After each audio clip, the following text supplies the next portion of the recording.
자, 오늘 우리에게 주신 하나님의 말씀은 히브리서 말씀입니다. 3장 1절에서부터 3절 말씀이고요.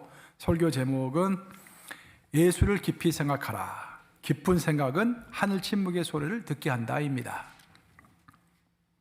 히브리서 3장 1절, 그러므로 함께 하늘의 부르심을 받은 거룩한 형제들아, 우리가 믿는 도리의 사도이시며 대제사장이신 예수를 깊이 생각하라. 자, 2절과 3절 합독합니다. 시작. 그는 자기를 세우신 이에게 신실하시기를 모세가 하나님의 온 집에서 한 것과 같이 하셨으니 그는 모세보다 더욱 영광을 받을 만한 것이 마치 집 지은 자가 그 집보다 더욱 좋은 겸 같으니라. 살아계신 하나님의 말씀입니다. 우리 기독교 신앙에서 가장 핵심이 뭘까?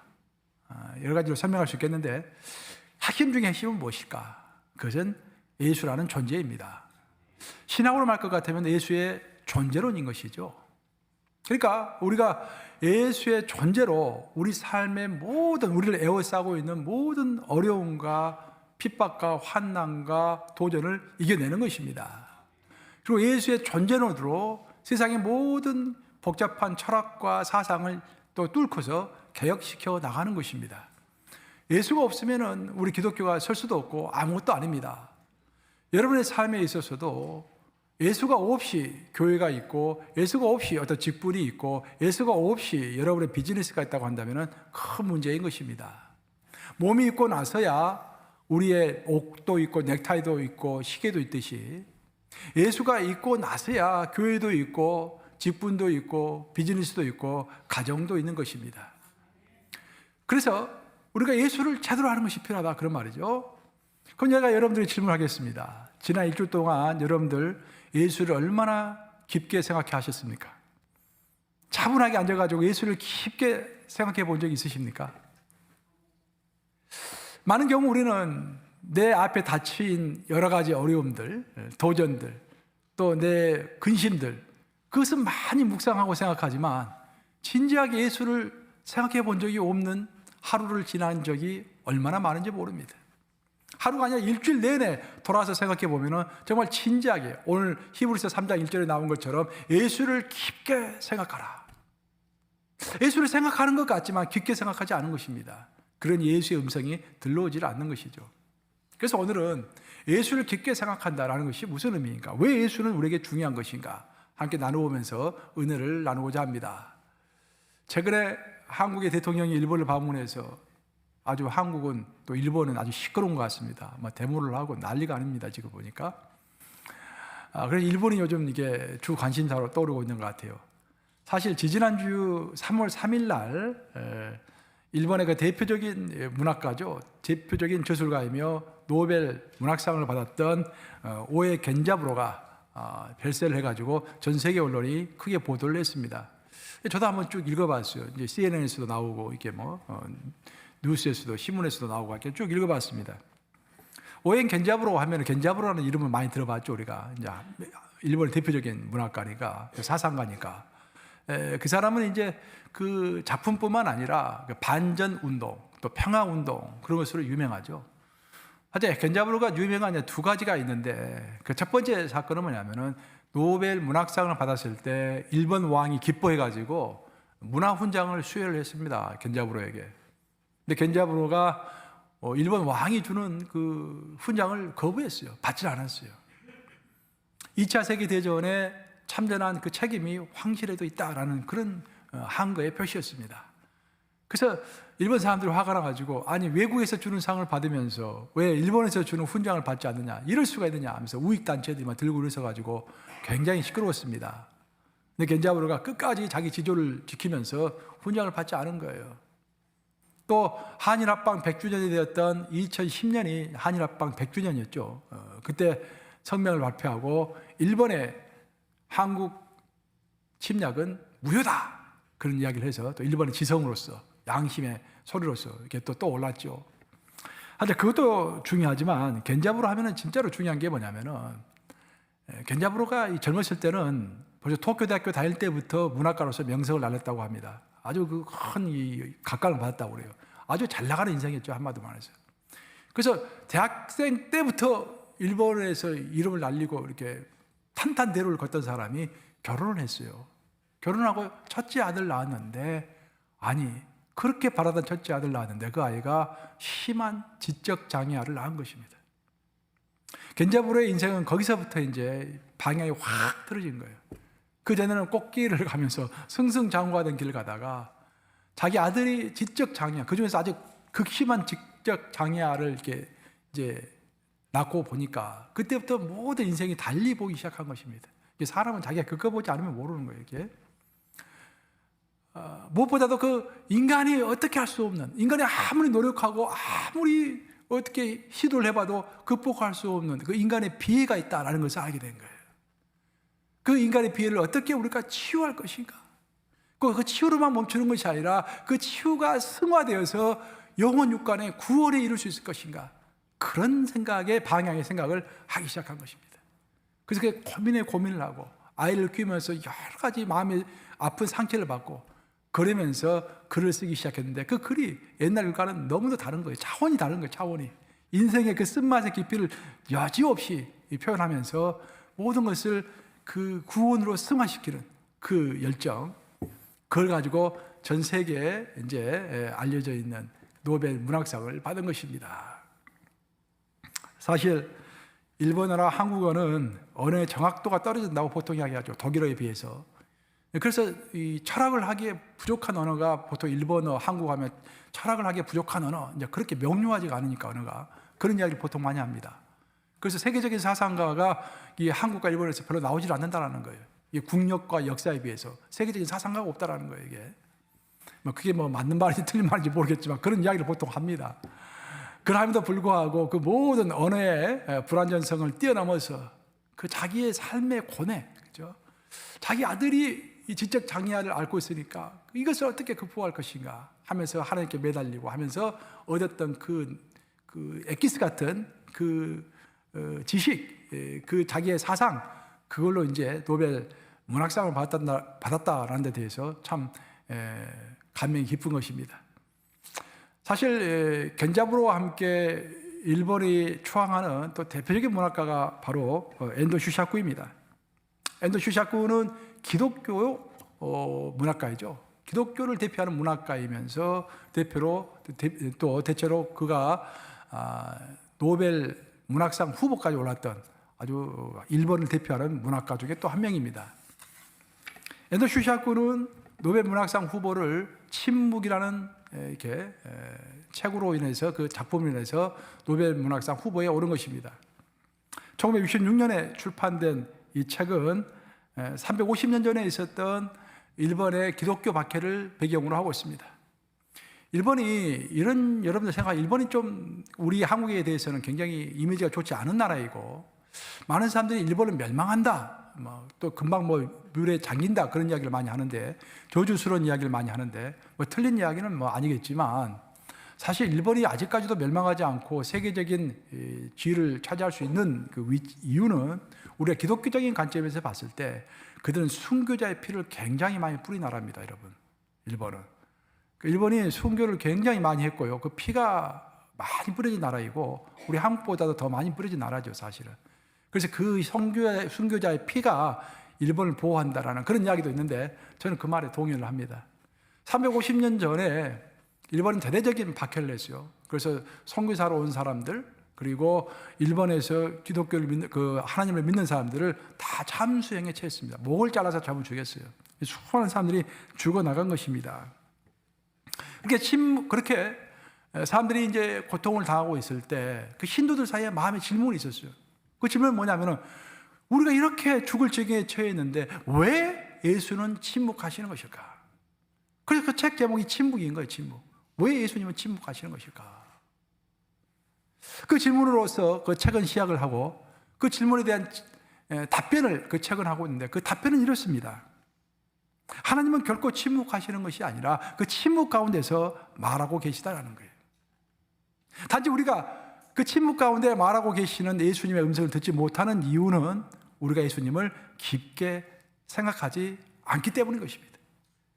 우리의 신경이 다 분산되어 있고 우리가 여러 가지 논리와 내 생각에 젖어 있기 때문에 예수님에게 온전히 집중하여서 예수님을 깊이 생각하지 않기 때문에 침묵 가운데서 말하시는 예수님의 음성을 들을 수 없다는 것이 이 책의 결론인 것입니다. 상당히 깊이가 있죠. 그게 바로 히브리서 3장 1절 말씀에 의감한 것입니다. 히브리서 3장 1절 오늘 본문 말씀인데 다시 한번 같이 읽어보겠습니다. 시작. 그러므로 함께 하늘의 부르심을 받은 거룩한 형제들아, 우리가 믿는 도리의 사도이시며 대제사장이신 예수를 깊이 생각하라. 히브리서 하면은 히브리서가 쓰여진 배경은 초대교회 시절에 많은 사람들이 순교를 했습니다. 로마 정부가 기독교를 많이 괴롭혔죠.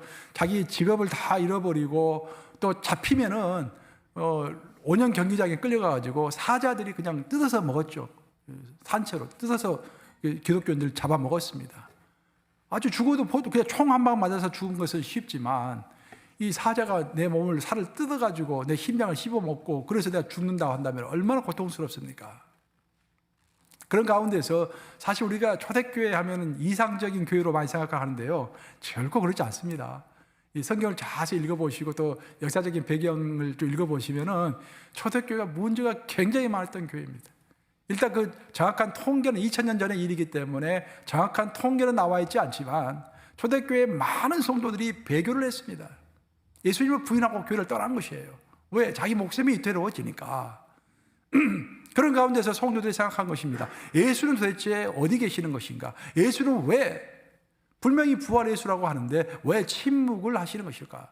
그게 히브리서에 나오는 초대교회 성도들의 질문이었습니다.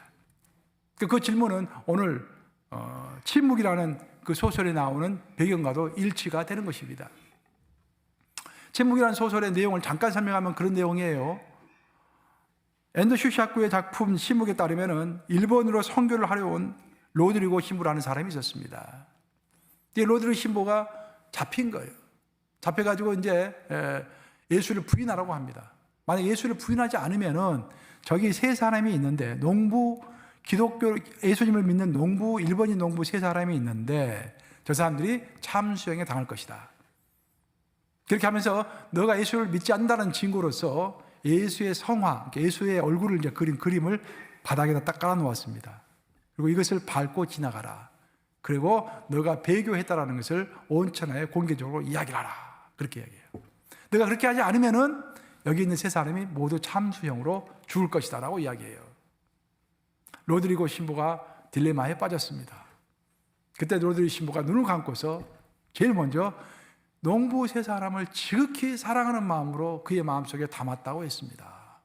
그리고 예수를 깊이 생각한 것입니다. 예수님 하면서 예수의 사랑과 예수가 왜 십자가에서 못 박혀 돌아가셨는지, 또 골고다의 언덕에서 예수가 십자가에 못 박히시는 그 장면, 그리고 부활하시고 하늘로 승천하신 장면, 내가 너희와 끝까지 함께 하겠다 하시고 말씀하셨던 장면, 예수님의 그 장면들을 깊게 생각합니다. 그때 예수의 음성이 들려왔다라는 거예요. 예수께서 이렇게 말했다고 합니다. 밟아도 좋다.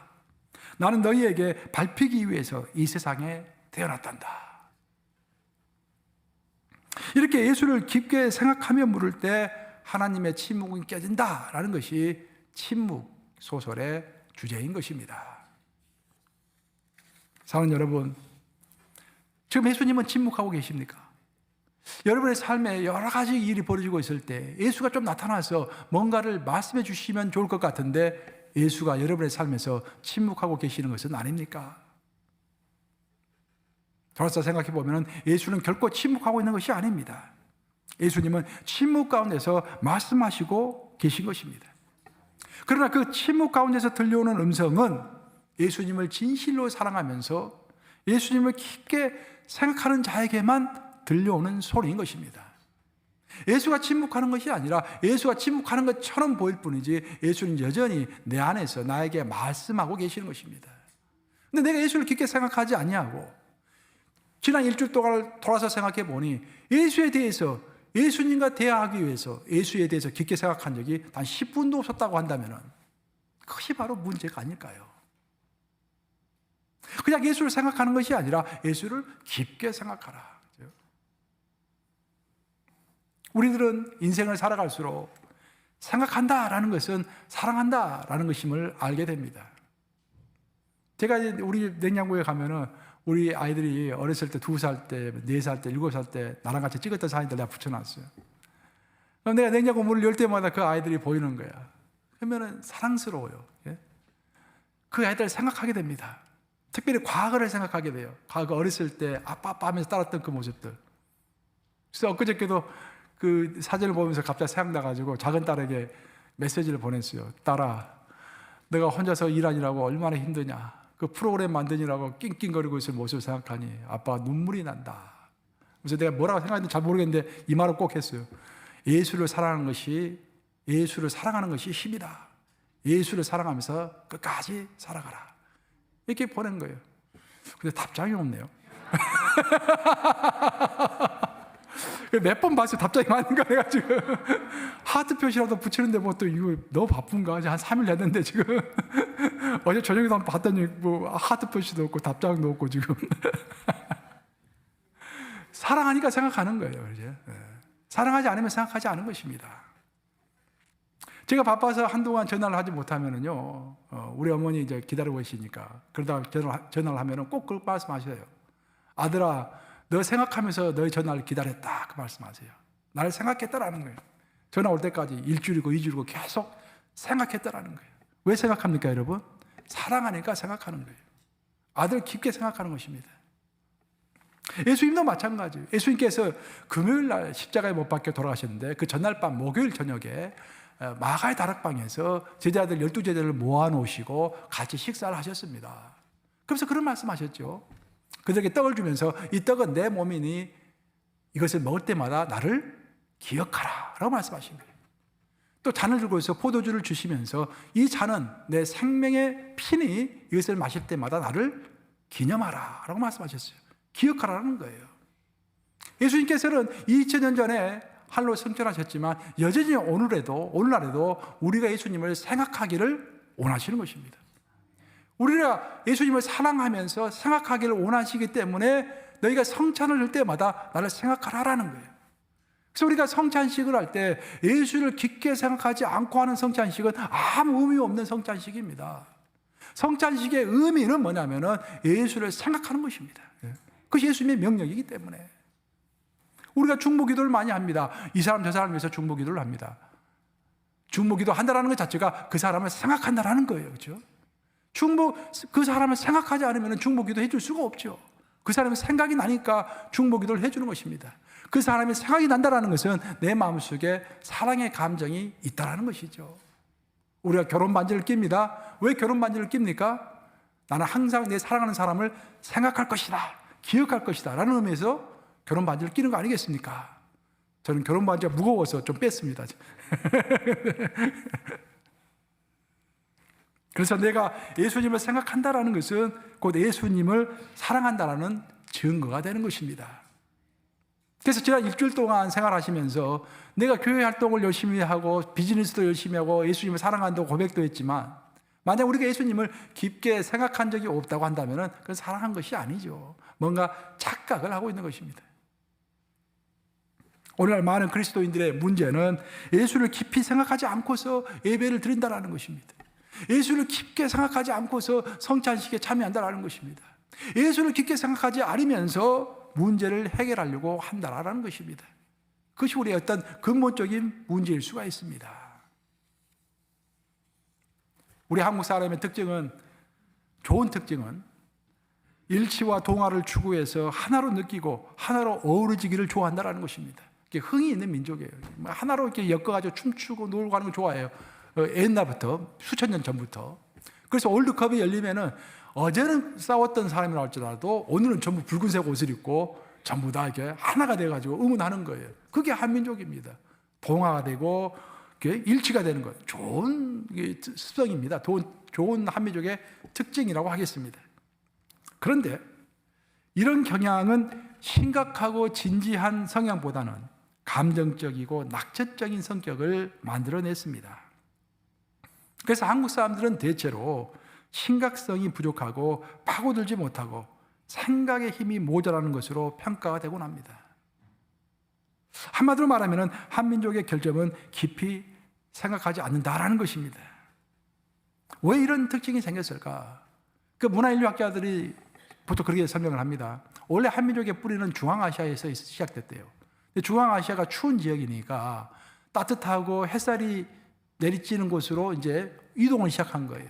우랄 산맥을 타고 바이칼호를 거쳐가지고 만주를 오고 한반도까지 내려온 것입니다. 그러면서 그 기나긴 여정을 거치면서 그 추운데 걷고 또 걷고 하면서 강인한 생존력이 생겼다는 거예요. 그래서 우리 한국 사람들은 전 세계 어디에 내려놔도 살아가는 거예요, 그냥. 전 세계에 퍼져 있지 않는 지역이 없잖아요. 한국 사람이 다 가 있잖아요. 생존력이 굉장히 뛰어납니다. 그리고 눈치가 빨라요. 생존력이 강하다는 것은 눈치가 빠릅니다. 그리고 굉장히 순발력이 강하고 적응력이 강한 것입니다. 그러니까 자기 생명을 보존하고 적응하고 순발력을 발휘하고 그런 것들은 잘하는데 뭔가 하나를 붙잡고서 깊이 있게 생각하고 자기를 돌아보고 자아에 대해서 생각해보는 그런 면이 굉장히 부족하다는 것입니다. 그러니까 이것이 일반적인 민족성뿐만 아니라 우리 신앙에도 그대로 투영이 됩니다. 저는 이제 미국 교회도 알고 한국 교회도 알고 여러 가지 교회를 알기 때문에 비교를 해보면요, 우리 한국 교회 특징은 뭐냐면 아주 뚜렷합니다. 활동이 굉장히 많습니다. 그런데 예수를 깊게 생각하는 그런 면은 굉장히 떨어집니다. 신앙 활동은 많지만 예수를 깊게 생각하지 않는다는 것입니다. 제가 처음에도 이야기했지만 우리가 지금 지난 일주 동안 한번 돌아서 생각해 보세요. 뭔가 많이 한 것 같은데 감에 앉아가지고 예수를 깊게 생각해 본 적은 없는 거예요. 그래서 우리에게 필요한 것이 있다고 한다면 신앙 활동을 열심히 해야 합니다. 물론 열심히 해야 합니다. 당연한 것이고 신앙 활동을 열심히 해야 돼요. 하지만 동시에 치열하게 예수를 생각해야 합니다. 그리고 치열하게 무엇이 바른 신앙생활인지를 생각해 봐야 돼요. 다른 교회에서 뭘 하기 때문에 우리도 해야 한다. 다른 사람이 뭘 하기 때문에 우리도 해야 한다. 그게 아니라 정말로 옳은 신앙생활은 어떤 것인가?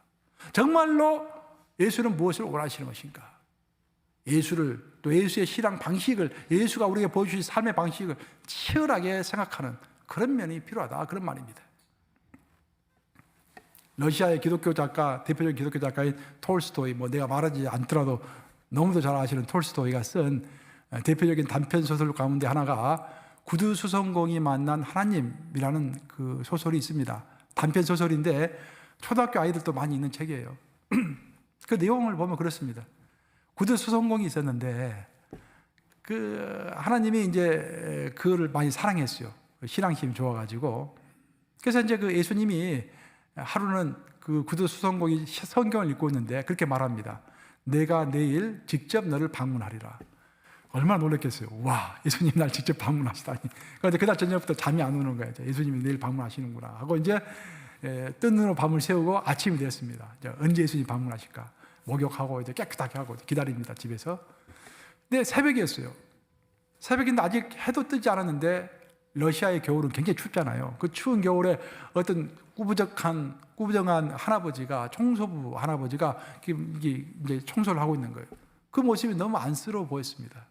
그래서 그가 일어나가지고 나가서 그를 불러서 그 할아버지를 불러가지고 청소부 할아버지를 불러가지고 집으로 들어오라고 그래서 따뜻한 차를 한 잔 대접했습니다.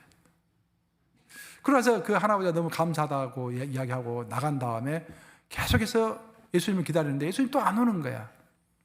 한 점심 정도 됐는데 바깥에 창문을 내다보니까 어떤 한 여인이 어린아이를 이렇게 업고 가는데, 아니 그 추운 겨울에 여름 옷을 입고서 이렇게 애를 업고 가는 거야. 봤더니 그 외투는 자기의 그 아이를 덮어주기 위해서 그냥 여름 옷을 입고 있는데 굉장히 허름하고 가난하게 보여요.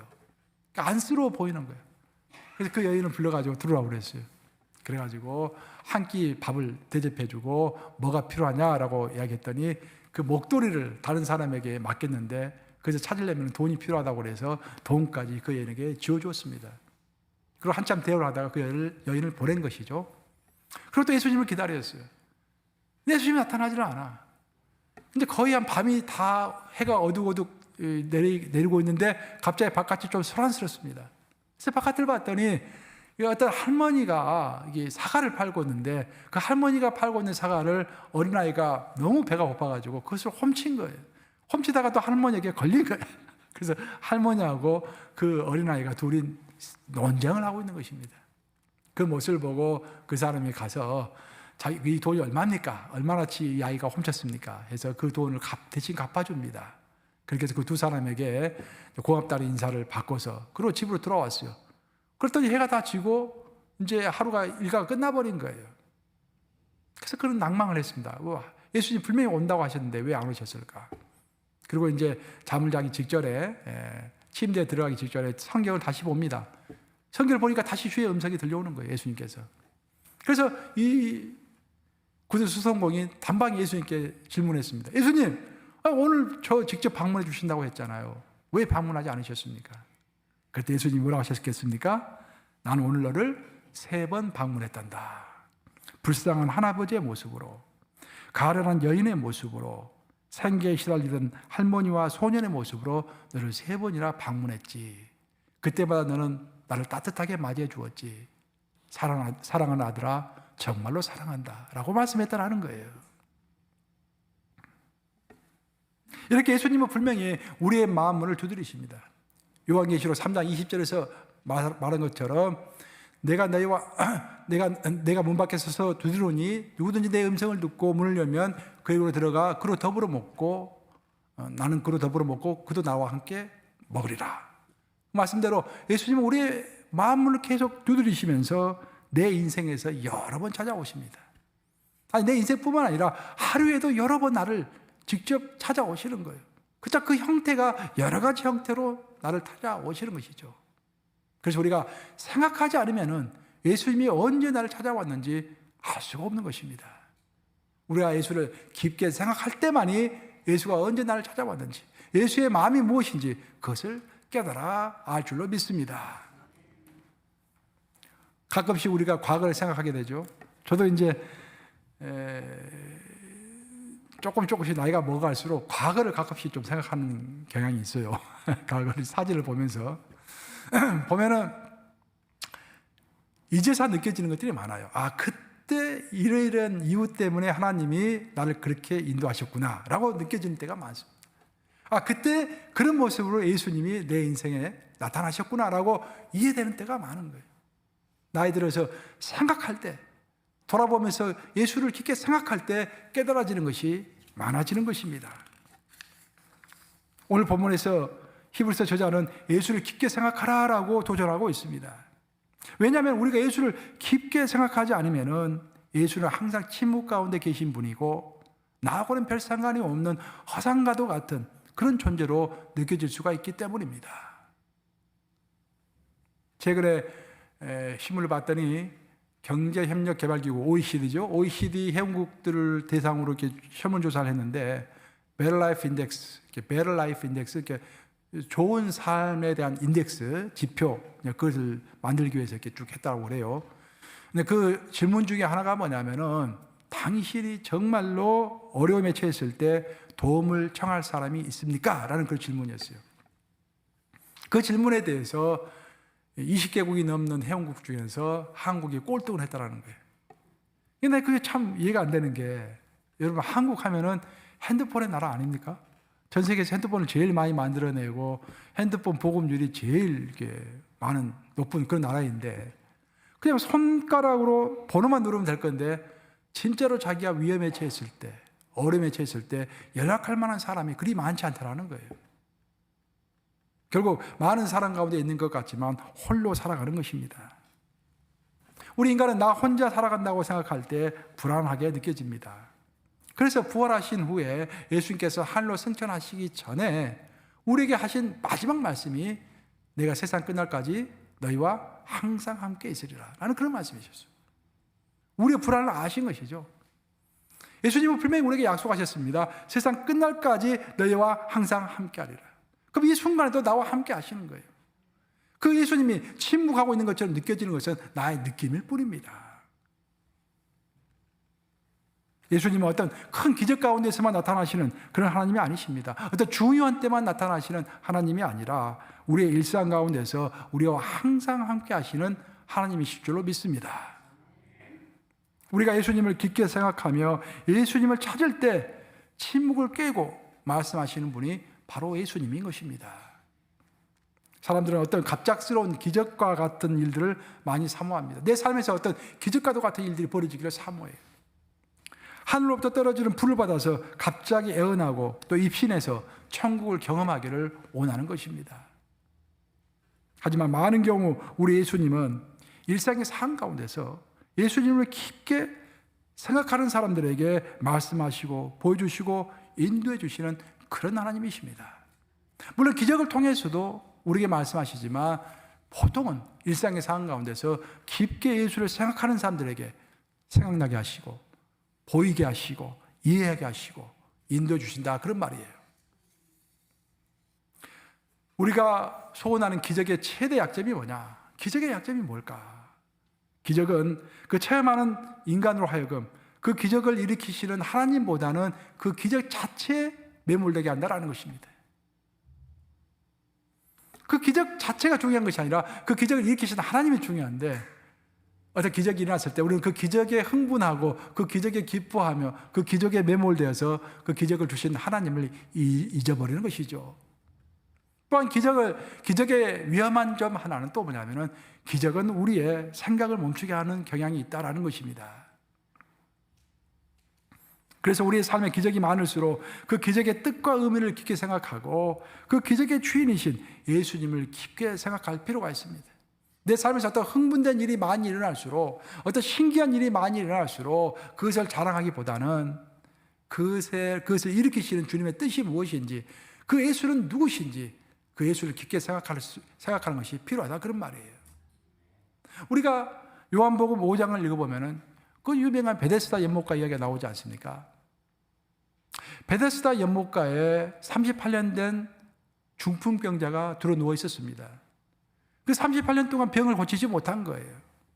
근데 그에게는 오직 한 가지 어떤 희망이 있었습니다. 그 희망은 뭐냐면은 베데스다 지역에 떠돌고 있는 어떤 전설과도 같은 이야기였습니다. 그 전설의 이야기는 뭐냐면은 가끔씩 하늘에서 천사가 내려와서 그 베데스다에 있는 연못을 물을 이렇게 휘젓는데, 그 천사가 그 물을 휘젓을 때 가장 먼저 그 물 속에 들어가는 사람은 어떤 병이든지 다 나을 수 있다라는 그런 전설이 있었던 거예요. 그 전설 하나만을 꼭 믿고 있었습니다. 그리고 그 전설을 그만 믿을 뿐만 아니라 많은 사람들이 믿었기 때문에 혈류병을 앓는 자, 쩔뚝발이, 소경, 뭐 별의별 병자들이 다 모여서 그 베데스다 연못가에 다 이렇게 들어 누워 있었습니다. 자, 여러분, 그 많고 많은 병자들이 뭘 보고 있었겠습니까? 전부 다 물을 보고 있었겠죠. 물이 언제 동하느냐, 물이 언제 움직이느냐, 물만 뚜렷하게 쳐다보고 있는 것입니다. 그때 바로 치유의 주인 되시며 온 우주의 창조자 되시는 예수님이 그들 앞에 나타났습니다. 근데 놀라운 것은 그들 가운데 예수님을 바라본 자는 단 한 명도 없었다는 거예요. 모두가 다 물만 바라보고 있었다는 것입니다. 그것이 우리의 인생의 비유입니다. 비유. 우리가 이것도 바라보고 저것도 바라보고 이것도 소원하고 저것도 소원하고 많은 행동을 하는데 내 안에 예수를 바라보는 것이 없는 거예요. 그들은 물을 바라보느라 예수님을 바라보지 못하고 그 누구 하나 예수님에게 자기를 치유해달라고 부탁하지 못한 것입니다. 우리도 마찬가지로 하루에도 여러 번 예수님은 우리 곁을 스쳐 지나갑니다. 그리고 우리에게 계속 말씀하고 계세요. 근데 우리는 예수를 깊게 생각하지 못하기 때문에 그 음성을 듣지 못하는 것입니다. 엉뚱한 것을 쳐다보고 있는 것이죠. 물이 동하기만을, 물이 움직이기만을 바라보며 실제로 그 물의 그 치유의 주인 되시는 예수가 앞에 등장했음에도 불구하고 그냥 스쳐 지나 보내는 것입니다. 부디 사순절 기간에는 예수님을 깊이 생각하심으로 침묵 가운데서 말씀하시는 예수님의 음성을 듣고 방문하시는 예수님, 스쳐 지나가는 예수님을 놓치지 않는 여러분들 되시기를 우리 주님의 이름으로 축원합니다. 기도하시겠습니다.